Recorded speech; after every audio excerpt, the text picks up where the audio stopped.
마태복음 22장 37절부터 40절 말씀입니다. 마태복음 22장 37절부터 40절. 우리 네 구절 짧은 구절인데요. 우리 같이 한 목소리로 합독하도록 하겠습니다. 시작. 예수께서 이르시되 내 마음을 다하고 목숨을 다하고 뜻을 다하여 주 너의 하나님을 사랑하라 하셨으니 이것이 크고 첫째 되는 계명이요 둘째도 그와 같으니 내 이웃을 내 자신같이 사랑하라 하셨으니 이 두 계명이 온 율법과 선지자의 강령이니라. 아멘.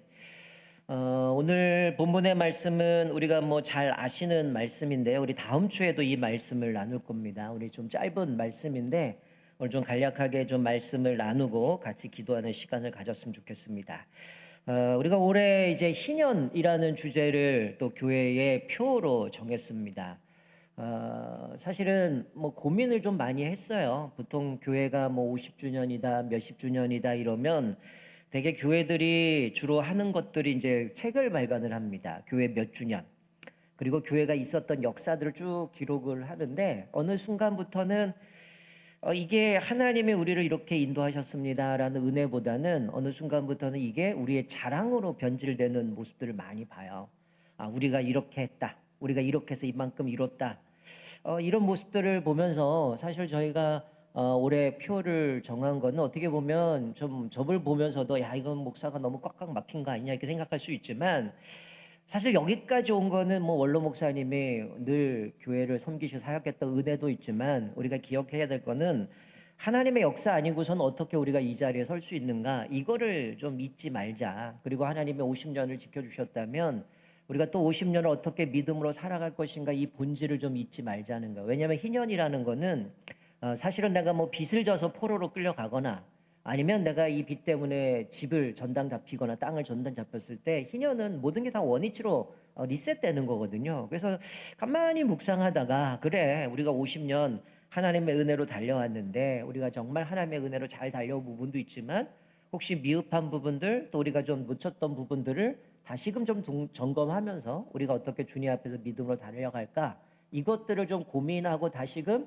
리셋하자라는 의미로 왔습니다. 물론 제가 50년의 역사 50년의 우리의 수고와 헌신들을 무시하자는 건 아니에요. 그건 이미 하나님이 다 알고 계시기 때문에 무엇보다 우리가 좀 어떻게 이제 50살이 됐으면 중년이 넘은 거잖아요. 그럼 우리가 더 성숙되게 어떻게 교회가 더 믿음으로 굳건하게 서가야 되는가 또 고민을 해야 될 때잖아요. 요즘 50살이 넘어가면 어떻습니까? 지금 시대는 100세라고 얘기를 하지만 50쯤 되면 이미 대기업에서는 이미 은퇴를 앞두고 고민할 때잖아요. 내가 이제 퇴사를 해야 되고 그럼 뭘 먹고 사야 되냐, 내 인생 어떻게 되느냐. 그러면서 내가 지금까지 살아온 인생들 돌아보면서 그럼 내가 남은 50년을 또 어떻게 살아야 되지? 또 고민하고 점검하고 새롭게 시작하는 그런 모습을 본다 그러면 우리가 지금껏 하나님의 은혜로 달려왔는데 그러면 이게 50살이 된 우리 교회가 어떻게 더 성숙돼서 주님 앞에 또 하나님의 은혜에 감사하면서 그 일들을 감당할 것인가 이것들을 고민하는 시기가 올해가 아닌가라는 생각이 들어서 우리가 늘 여러분들이 기도하시지만 요 앞에 표어 있는 것들을 좀 보면서 고민들을 하셨으면 좋겠어요. 우리가 먼저 이 교회의 본질을 회복하자. 그래서 제가 금요일마다 지금 교회에 대한 이야기를 좀 나누다가 좀 몇 주는 이제 가정의 달이다 보니까 그렇게 나눴는데 자, 우리가 오늘 읽은 본문 말씀 너무나 잘 아는 말씀이죠. 우리가 오늘 이 본문의 말씀을 소위 대계명이라고 학자들이 이야기를 합니다. 여러분 교회가 무엇을 위해 존재할까요? 여러 사람들이 이야기를 합니다. 교회가 이런 일을 해야 됩니다. 목사들마다 다 다를 거고요. 사람들마다 다 다른 이야기를 할 겁니다. 자, 교회가 왜 존재해야 되나요? 교회가 무엇을 위해서 존재해야 될까요? 오늘 좀 그것들을 좀 살펴보려고 합니다. 여러분 주님이 우리를 세상으로부터 우리를 부르셨습니다. 우리가 지난번에 에클레시아란 얘기를 하면서 하나님께서 우리를 부르셨다라는 이야기를 했고 또 우리가 주일날도 같이 나누는 이제 고린도전서 말씀도 하나님 우리를 어떻게 부르셨는가 다시 한번 말씀을 나누겠는데 여러분 우리가 착각하면 안 돼요. 주님이 우리를 필요하기 때문에 부르신 게 아니죠. 우리가 주님이 필요하기 때문에 하나님이 우리를 부르신 거죠. 여러분 착각하면 안 돼요. 마치 하나님이 우리가 필요해서 우리를 부르셔갖고 우리에게 뭔가를 맡기셨다. 그러니 마치 이것이 내가 하나님 앞에 뭘 해드린다 착각하면 안 됩니다. 여러분, 이거는 잘못하면 기복을 하기 너무 좋아요. 하나님이 내가 필요하니 내가 이렇게 했으니 하나님 그거로 뭔가 보상, 이거 생각하거든요. 근데 우리는 신앙생활 애시당초 그게 아니죠. 자격 없는 우리들을 하나님이 부르셔서 하나님의 자녀 삼아 주셨고, 내 죄로 인하여 나는 죽어야 되는데 하나님이 예수님을 대신하여 십자가에 죽으시 나를 구원해 주신 그 은혜가 크기 때문에 우린 주님을 사랑하고 고백하고 섬기는 거지. 내가 뭔가 하나님 앞에서 이런 자격이 있고 능력이 있어서 하나님이 나를 부르셔 내가 이렇게 했으니 하나님 그 대가로 뭔가 원한다. 이건 잘못된 신앙입니다. 성경이 얘기하는 구원은 그렇게 얘기하지 않아요. 우리는 자격도 없고 부름받을 수도 없고 아무것도 할 수 없는, 그래서 우리는 전적으로 부패한 사람이거든요. 그러니까 우리 스스로 뭔가를 할 수 있는 전혀 그런 힘도 능력도 없는 사람들이에요. 근데 하나님이 우리를 부르셔서 저 같은 사람 목사 세우시고 여러분들의 일꾼을 삼아주시고 그 하나님의 영광스러운 그 빛을 힘입어서 우리가 교회를 섬기고 하나님을 섬긴다라는 거는 도저히 상상할 수 없는 하나님의 크신 은혜라는 거예요. 그래서 그 은혜 때문에 우리는 어떻게 하는 거예요? 주님을 찬양하는 거고 예배하는 거고 또 주님 앞에서 우리가 믿음으로 고백하는 거죠. 여러분, 내가 주님을 위해 뭘 했다, 여기서부터 우리 신앙이 왜곡이 되기 시작하는 겁니다. 우리는 뭡니까? 하나님이 나에게 은혜 주신 거죠. 우리 지난주 살펴본 주일날 말씀 뭐예요? 인애, 헤세드잖아요. 이거는 굳이 하지도 않아도 되는 긍휼 사랑을 우리에게 자발적으로 주님이 주신 거잖아요.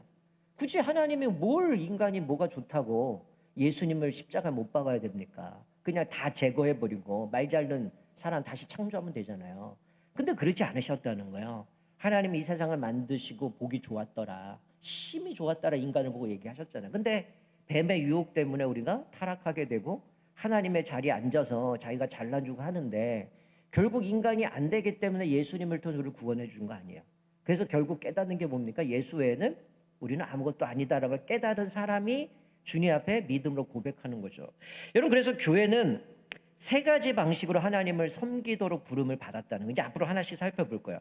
예배를 통하여 주님을 직접 섬기고요, 양육을 통하여 성도를 섬기고요, 또 증거, 전도를 통해서 세상을 섬깁니다. 자, 뭐라고요? 예배를 통해서 하나님을 섬기고 양육을 통해서 성도를 섬기고 전도를 통해서 세상을 섬긴다는 거예요. 여러분, 이게 교회가 세 가지 방식으로 하나님을 섬기도록 부르심을 받았다라는 거예요. 자, 우리가 오늘 읽은 본문은 대개명이라고 말씀드렸는데, 자, 뭐라고 말씀해요? 너는 마음을 다하고 목숨을 다하고 뜻을 다하여 주 너희 하나님을 사랑하라. 여러분, 이게 그냥 하나님 사랑해 이게 아니죠. 마음을 다하고 목숨을 다하고 뜻을 다한다라는 거는 내가 가지고 있는 모든 것을 다해서 하나님이 나에게 그런 은혜를 주셨으니 어떡하라는 거예요? 한마디로 목숨 걸고 주님을 예배하라는 겁니다. 저와 여러분은 날마다 주님을 내 온 마음과 정성 모든 걸 다해서 하나님 앞에 온전하게 예배하는 데 목숨 거시기를 주님으로 축원드립니다. 여러분, 교회는 다양한 일을 합니다. 그런데 그것을 분류하면 여러분, 하나님을 향한 사역은 딱 하나예요. 뭘까요? 예배입니다. 여러분, 오늘 이 예배라고 하는 거는 그 어떤 것과 우선순위가 바뀌어서는 안 된다는 거예요. 하나님은 그 하나님의 이름이 거룩히 여김을 받으시기 원하고 하나님이 영광 받으시기 원하시기에 우리를 어떻게 하셨어요? 부르셔서 우리로 하여금 하나님을 예배하도록 했어요. 그리고 그 예배를 통해서 하나님을 경험하고 하나님의 은혜를 깨닫게 되고 우리를 더욱 변화시키셔서 하나님이 원하시는 모습으로 회복해 가시는 거예요. 그래서 우리는 아직 완전히 완성되진 않았지만 계속해서 성화의 과정을 통해서 하나님 성품을 닮아가고 또 하나님을 온전하게 예배하는 사람으로 바꿔가는 거죠. 그래서 하나님과 관계에서 우리는 예배하는 것, 그것이 첫 번째로 하나님이 우리를 부르신 교회를 세우신 목적이라는 거예요. 이거보다 더 중요한 거는 없다라는 거예요. 그러니까 여러분들 교회에서 여러 가지 다양한 일들을 하지만 교회를 섬기는 최우선순위는 사역이 아니에요. 예배입니다. 제가 전에 한번 지나가는 말로 말씀드렸죠. 주일날 예배가 안 되면 사역을 내려놓으셔야 돼요. 여러분, 사역은 안 중요합니다. 우리에게 있어서는 예배가 중요해요. 하나님과의 관계, 하나님을 예배하는 일을 포기하고 다른 거 했다? 그거 실패한 겁니다. 우리가 주일날 궁극적인 거는 하나님의 은혜에 감사하면서 예배 드리는 건 그게 목적이에요. 근데 이제 교회가 점점 커져가면서 한국교회가 놓치는 게 예배보다는 다른 것들에 목숨 걸어요. 오늘 본문의 말씀처럼 너는 마음을 다하고 뜻을 다하고 힘을 다하여 목숨 걸고 하나님을 사랑해야 되는 건데 일을 사랑합니다. 자꾸 사역들이 우선이 됩니다. 그래서 자꾸만 교회들이 여러 가지 프로그램들로 돌아가면서 정말 하나님을 예배하는 것보다 다른 것에 에너지를 다 쏟아버릴 때가 더 많다는 거예요. 여러분 일 못해도 돼요. 아니 일 안 해도 됩니다. 그게 하나님을 예배하는데 걸림돌 되면 그거 스톱하셔야 돼요. 근데 교회가 이미 만들어 놓은 게 많다 보니까 우리는 그 일을 해야 되죠. 그런데 그게 예배를 방해한다면 과감하게 사역을 없애야 돼요. 그건 우리에게 중요한 게 아니라 2차적인 거죠. 내가 하나님의 은혜가 감사하니까 예배 드리는 거고, 그리고 그것을 통해서 하나님이 우리에게 주신 사명이 있기 때문에 사역을 가는 거지, 이 예배를 뒷전을 하고 사역을 간다? 그거는 교회 존재의 목적을 망각해버린 거죠. 여러분 자막 보시면 에베소 1장 12절에 이렇게 말씀하죠. 우리 같이 한 목소리 읽겠습니다. 시작. 이는 우리가 그리스도 안에서 전부터 바라던 그의 영광에 찬송이 되게 하려 하심이라. 여러분 하나님이 우리를 부르셨는데 그게 뭐예요? 그의 영광에 찬송이 되도록 부르셨다는 거예요. 즉 교회가 된다는 말은 하나님을 경배한다는 겁니다. 하나님을 예배한다는 겁니다. 여러분 교회라는 거는 바로 하나님이 우리를 세상으로부터 부르셨어요.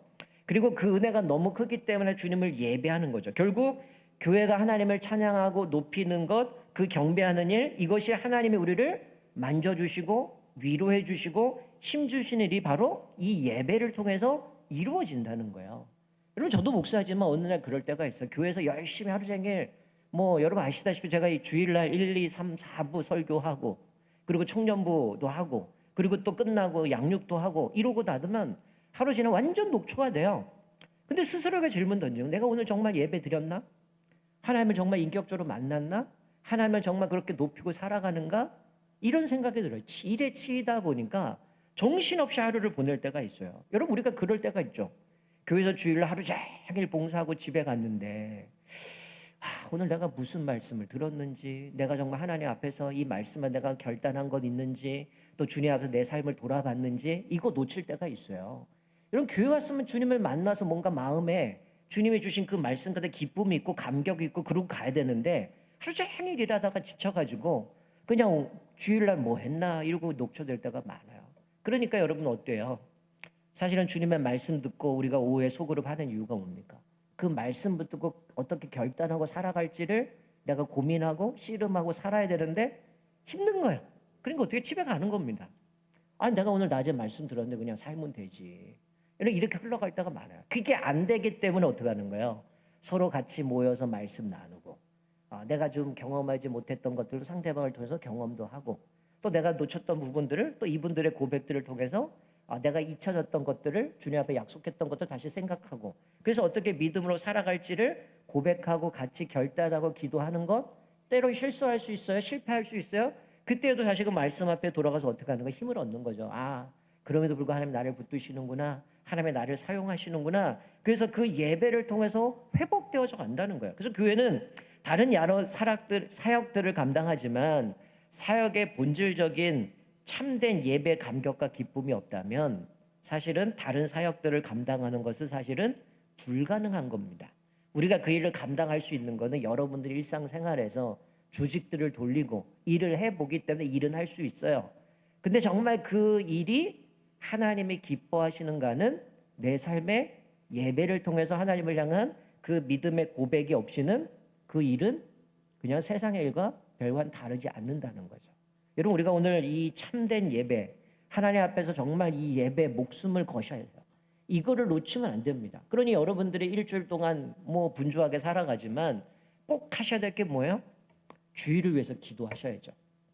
내가 돌아올 주일을 위해서 그 예배를 위해서 내가 주님 앞에 어떻게 말씀을 사모하고 어떻게 주님 앞에서 내 삶을 돌아보면서 하나님 앞에 정말 참된 예배를 드릴 수 있는가 그것들을 점검하고 주님을 만나야 되죠. 그냥 주일날 분주하게 아침에 허겁지겁 와서 그냥 예배가 아니라 정말 사실은 우리가 일상생활에서도 늘 주의 말씀을 들은 것들 가지고 살아가야 되지만 또 우리는 주일을 준비하면서 주일을 기대하는 마음과 가야 되는 거죠.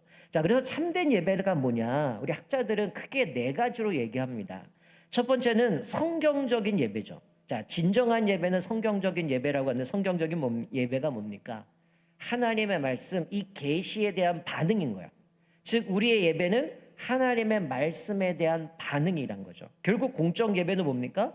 하나님의 말씀 앞에 내가 복종하고 굽혀 경배하는 것, 그게 예배라는 거죠. 그래서 말씀의 은혜를 사모해야죠. 그러니까 목사가 설교를 잘하든 못하든 그 중요하지 않아요. 왜요? 전달하는 사람이 어설플 수 있고 말이 어눌할 수도 있고 논리적이 아닐 수도 있어요. 그렇다고 진리가 바뀝니까? 진리는 바뀌지 않거든요. 우리가 목사에 의해서 신앙생활 하는 게 아니에요.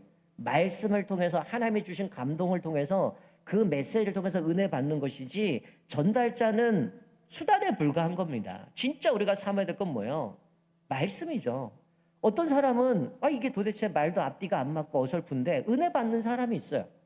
어떤 사람 아무리 논리적으로 잘해도 은혜 받지 못하는 사람이 있어요. 왜 그럴까요? 그 사람의 중심에 있는 거죠.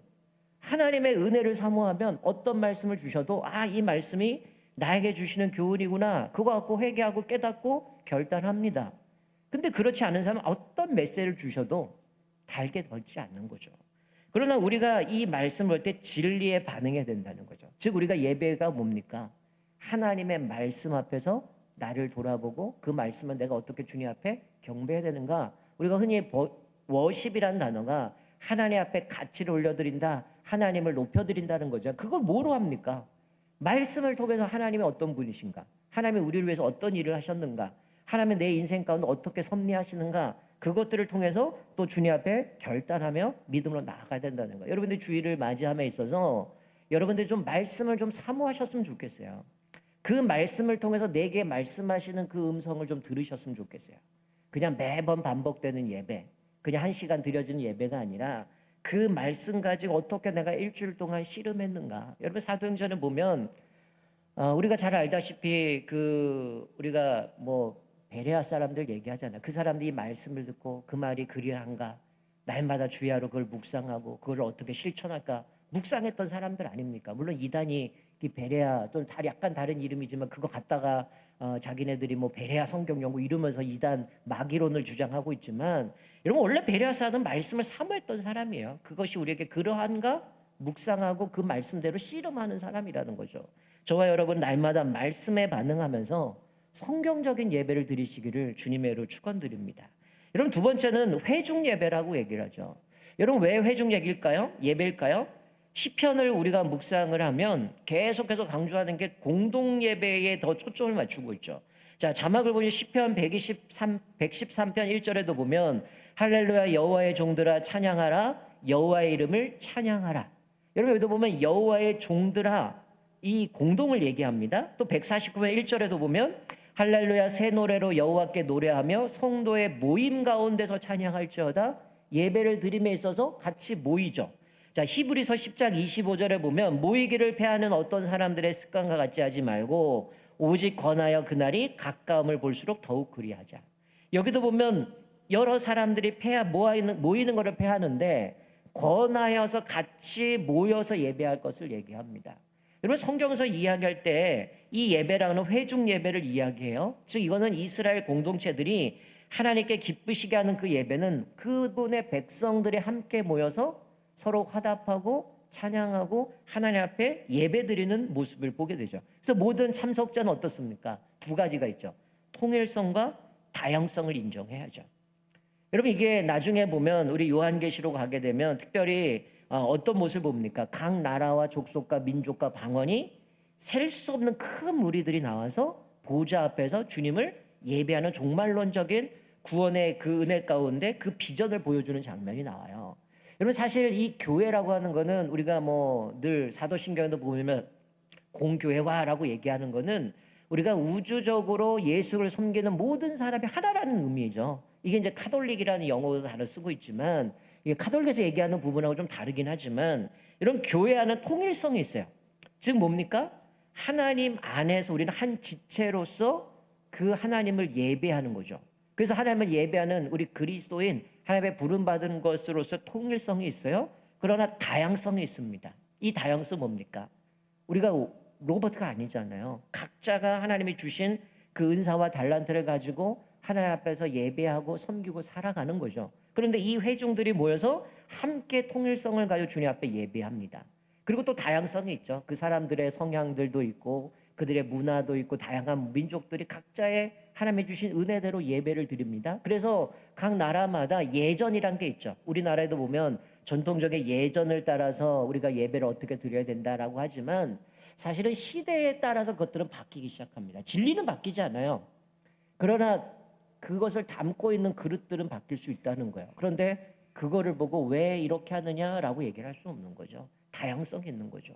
여러분들이 각자 개성이 있고 각자 생각이 다르고 각자 행동이 다른 것처럼 하나님 앞에서 우리가 예배를 드리면서 통일성, 예수 그리스도를 고백하는 그 믿음은 통일이 되어야 되지만 그것을 담고 있는 그릇은 다양할 수 있다는 거예요. 그래서 회중 예배라고 할 때에 이거는 하나님을 고백하는 성도들이 모여서 드리는 거죠. 그래서 늘 얘기하지만 나 혼자 교회 가지 않아도 얼마든 예배 드릴 수 있어. 드릴 수 있죠.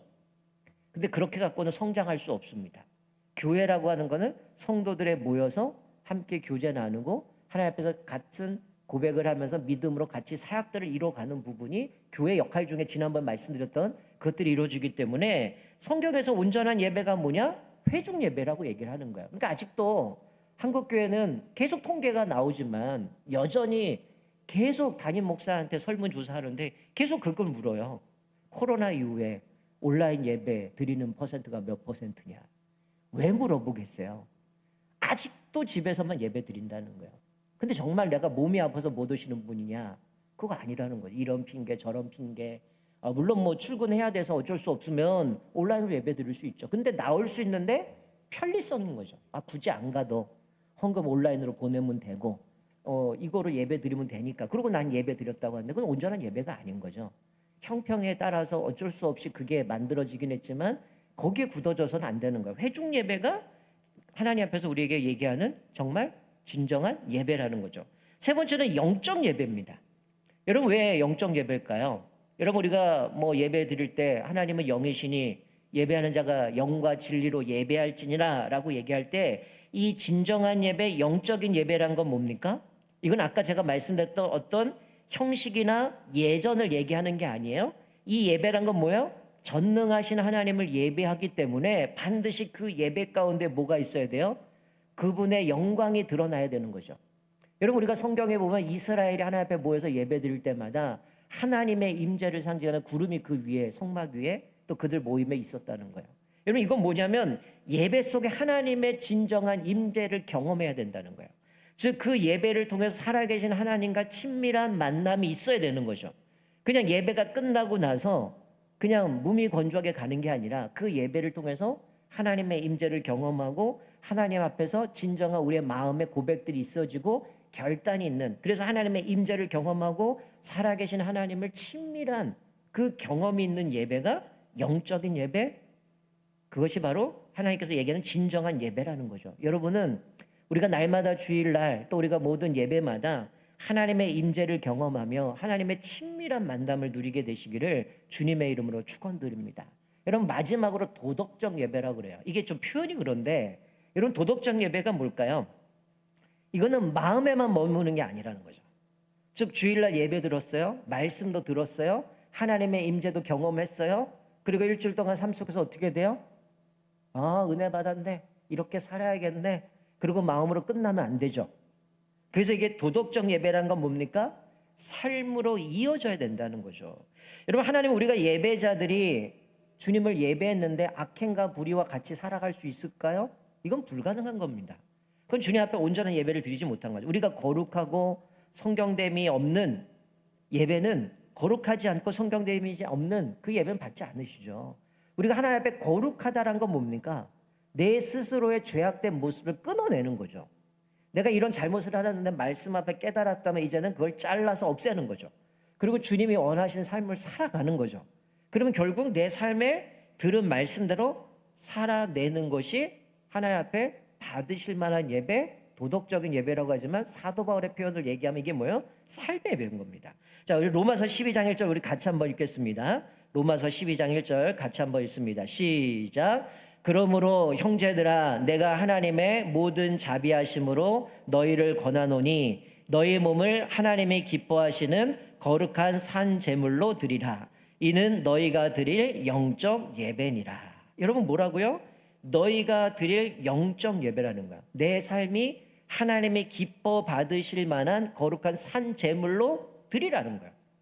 여러분들 주일날 와서 단순히 그냥 헌금한 것 이거로 끝났다는 게 아니죠. 그 물질만이 아니라 뭐예요? 하나님, 내가 이 물질을 드리지만 내 인생도 주님 겁니다. 내 인생도 하나님 앞에 기쁨으로 드리겠습니다. 그래서 삶을 통하여 하나님 앞에 산 제물로 드리라는 거죠. 여러분, 꼭 내가 외국 나가고 다른 데 가서 복음을 전해 선교사가 아닌 거죠. 여러분의 일터에서 가정에서 여러분 삶의 생활 선교사입니다. 그러니까 내가 일터에서 나를 그 직장으로 보내신 이유에 따라서 내가 선교사로서 그곳에서 거룩한 산 제물로 주님 앞에 드려줘야 되고 하나님을 드러내며 살아가야 되는 거죠. 여러분 제가 지난 10주 동안 우리 이제 임직 받는 분들을 교육을 했어요.